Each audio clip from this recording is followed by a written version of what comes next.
Baik, terima kasih Pak Singgih Wijayana. Bismillahirrahmanirrahim. Assalamualaikum warahmatullahi wabarakatuh. Salam sejahtera, selamat pagi Bapak dan Ibu semua, peserta public hearing DSAKIAI yang saat ini kedua kali dilaksanakan secara online.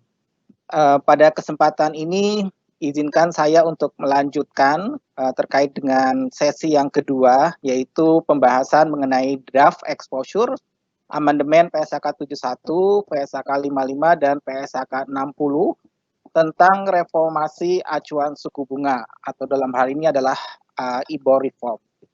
Sebelumnya mungkin saya sampaikan kembali caveat apabila ada peserta yang baru join. Jadi materi ini dipersiapkan sebagai bahan pembahasan terkait dengan isu dan tidak mempresentasikan posisi DSAK IAI terkait dengan isu tersebut. Posisi DSAK IAI hanya ditentukan setelah nanti melalui proses prosedur dan juga proses pembahasan sebagaimana dipersyaratkan oleh organisasi IAI, termasuk juga nanti mempertimbangkan hasil dari public hearing ini. Baik, untuk yang pertama mungkin saya akan membahas mengenai latar belakang, tetapi kurang lebih nanti penyampaiannya akan sama seperti yang tadi disampaikan Pak Singgi. Jadi nanti ada pertanyaan, kemudian nanti juga akan ada pembahasan materi dan nanti akan diikuti pula oleh pertanyaan. Untuk yang pertama mungkin saya akan bahas dahulu mengapa draft exposure amandemen PSAK 71, PSAK 55, dan PSAK 60 ini dikeluarkan. Yang pertama adalah terdapat beberapa persyaratan akuntansi lindung nilai di dalam PSAK 71 dan PSAK 55 yang dapat terpengaruh akibat adanya ketidakpastian yang timbul dari dampak reformasi acuan suku bunga atau IBOR reform ini. Nah, karena adanya ketidakpastian tersebut, maka entitas dapat saja untuk menghentikan akuntansi lindung nilainya. Nah, penghentian akuntansi lindung nilai akibat atau semata-mata akibat ketidakpastian seperti ini, akibat reformasi acuan suku bunga, itu tidak akan memberikan informasi yang berguna bagi pengguna laporan keuangan.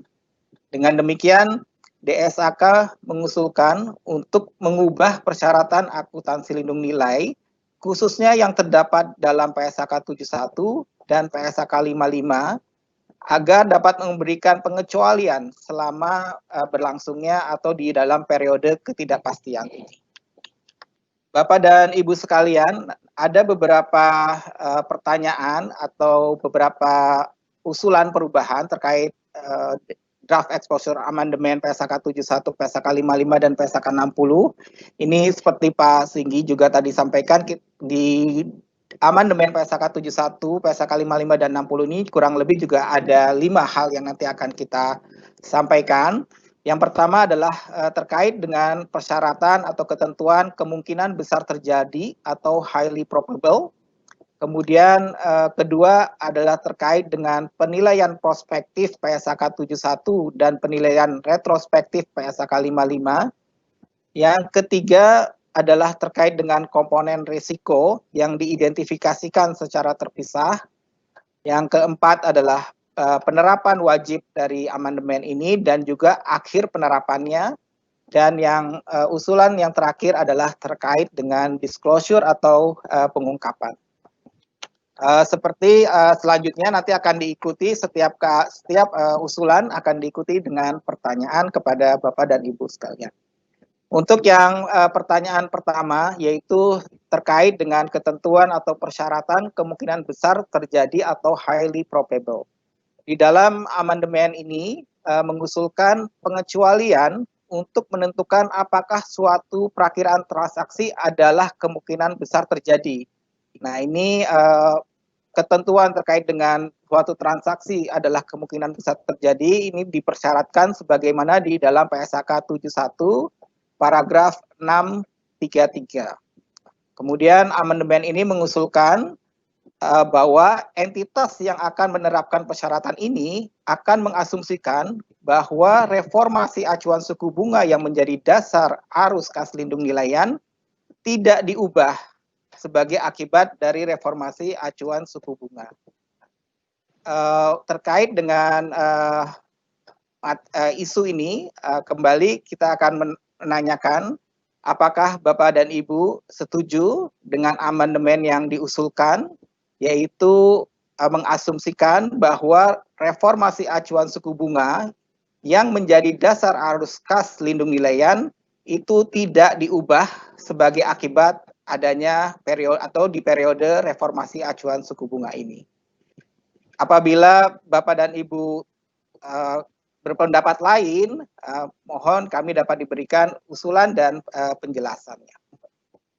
Berikutnya terkait dengan pertanyaan amandemen yang kedua, yaitu terkait dengan penilaian prospektif PSAK 71 dan juga penilaian retrospektif PSAK 55. Di dalam usulan amandemen ini akan diberikan pengecualian terhadap persyaratan akuntansi lindung nilai sebagaimana di dalam PSAK 71 dan PSAK 55 ketika entitas menentukan apakah yang pertama terdapat hubungan ekonomik antara item lindung nilaian dan instrumen lindung nilai sebagaimana yang dipersyaratkan dalam PSAK 71 paragraf 641 C dan I serta di PP 644 sampai dengan PP 646 atau ketika entitas menentukan apakah yang kedua lindung nilai diperkirakan akan sangat efektif dalam mencapai saling hapus. Dan ini sebagaimana yang dipersyaratkan dalam PSAK 55 paragraf PP 105 sampai dengan PP 113.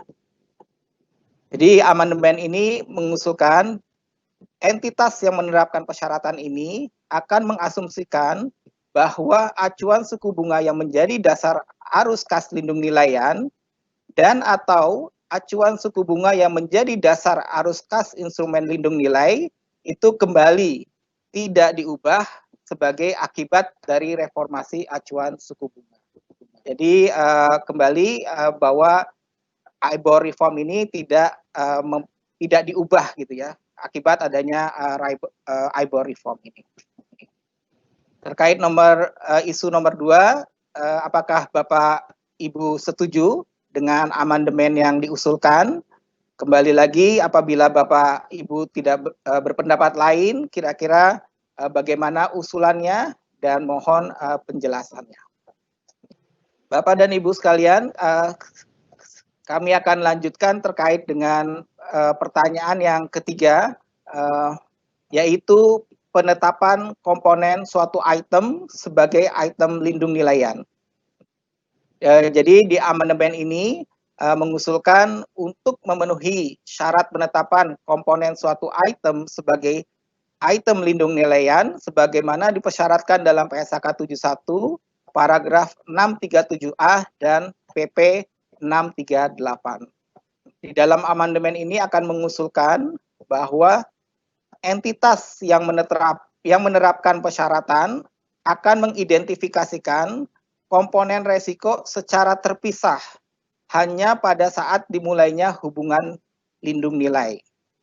Kemudian item lindung nilaian yang telah dinilai pada saat awal penetapan hubungan lindung nilai, apakah hal tersebut pada saat dimulainya hubungan lindung nilai atau setelahnya, itu tidak dinilai kembali pada setiap penetapan selanjutnya dalam hubungan lindung nilai yang sama. Jadi kembali isu ketiga ini adalah tidak mengubah apapun terkait dengan IBOR reform, tetap menggunakan yang sebelumnya. Jadi seperti keringanan atau relaksasi dalam hal ini.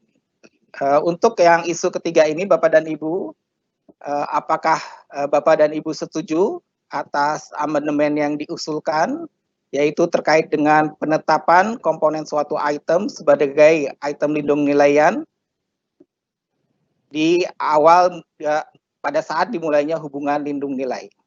Jika ada berpendapat lain, maka bagaimana usulan Anda, dan mohon kami dapat diberikan pula penjelasan.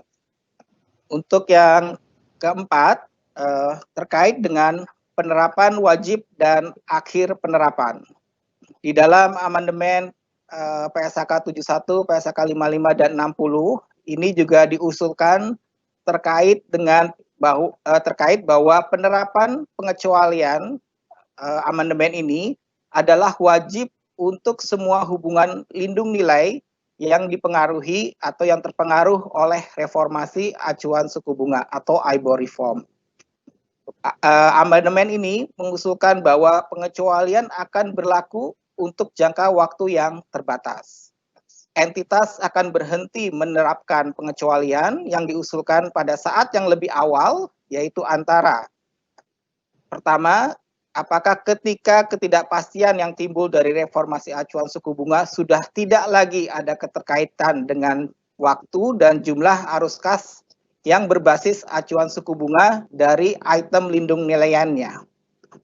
Atau juga apabila terdapat atau pada saat yang lebih awal ketika hubungan nilai tersebut dihentikan.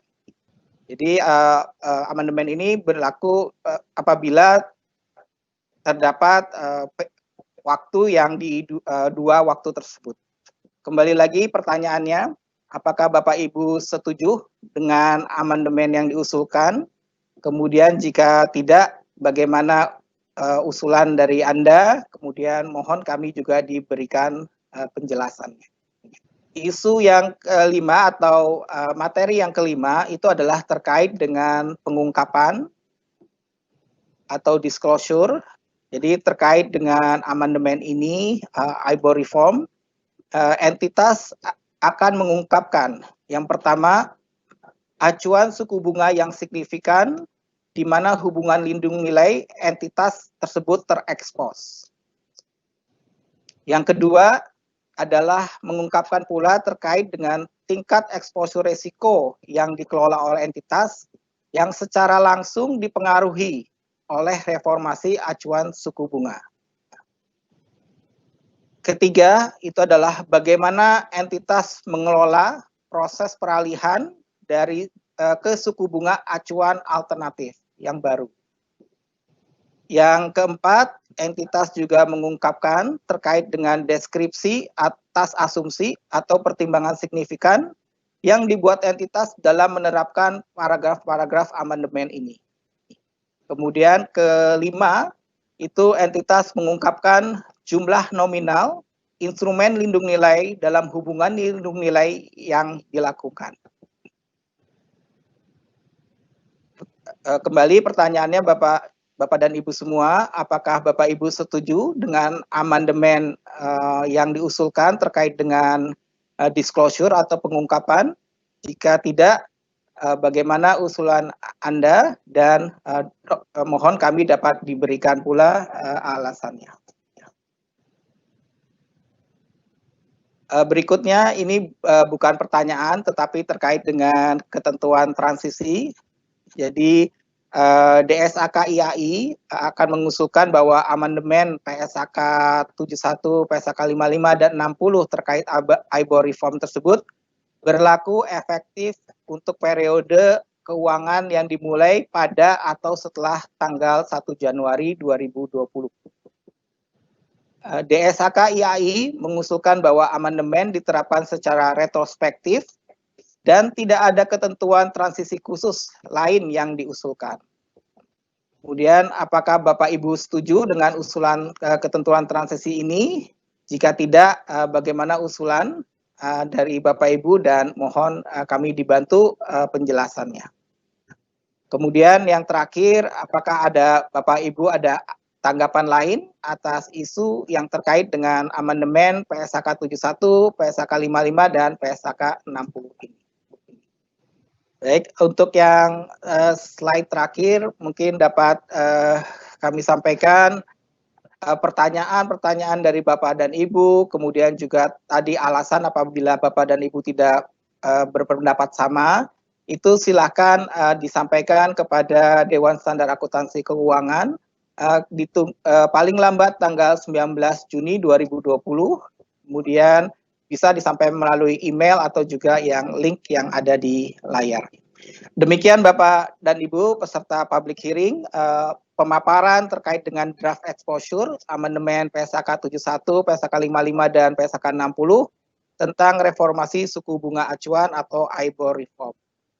Untuk selanjutnya acara sesi tanya jawab saya akan serahkan kembali ke moderator Ibu Mia Nainggolan.